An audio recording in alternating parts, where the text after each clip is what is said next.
In this video, I'll show you how to use the press key block.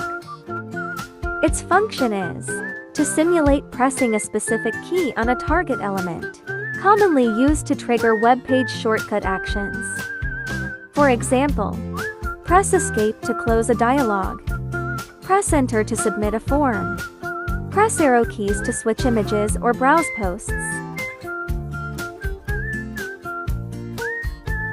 Next, let's look at an example to see how this block actually works. For instance, entering a keyword on Google and pressing Enter will start the search. Alright, let's begin. First, drag the press key block into the canvas. Set the target element you want the key to act on here. Click this icon to open the element finder. Then select the target element from the page. Press the key you want to simulate here. We'll press Enter. Now, let's run it and see.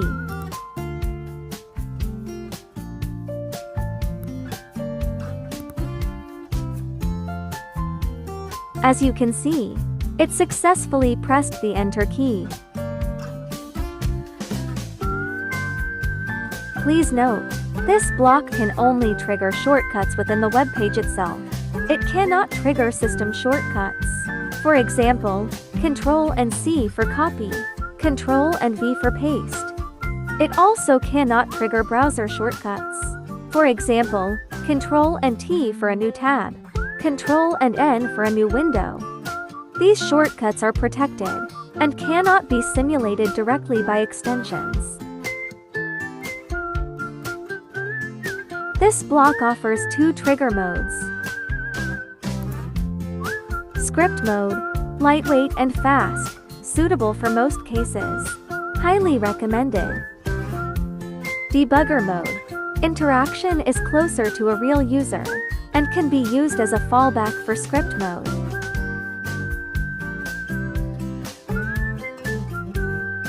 You can also set modifier keys here.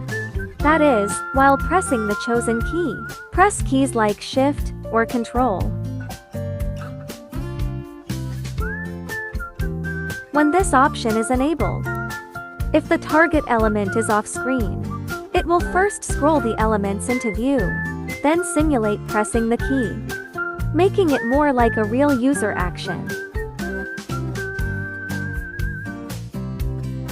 If pressing the key opens a new tab, you can check this option to enable it. This allows you to nest other blocks inside it to handle the following actions.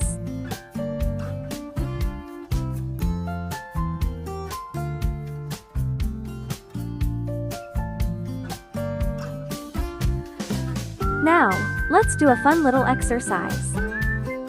For example, on Instagram, press arrow keys to view the next post.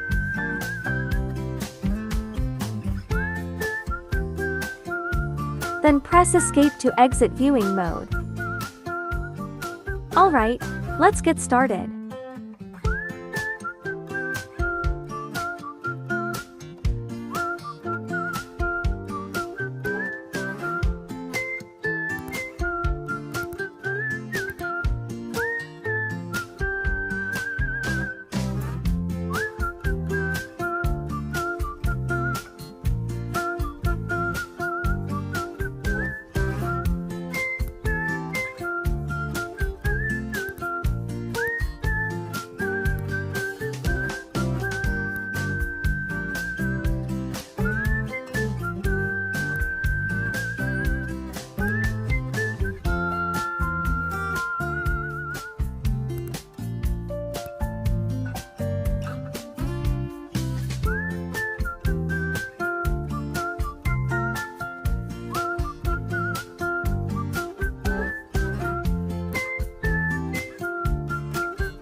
And that's it.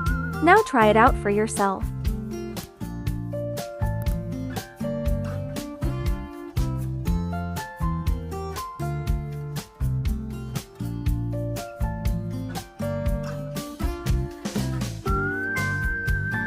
That was awesome, it ran super smoothly. That's how to use the press key block. It can trigger all sorts of web page shortcuts and work with other blocks to complete more complex automation tasks. Thanks for watching. See you next time.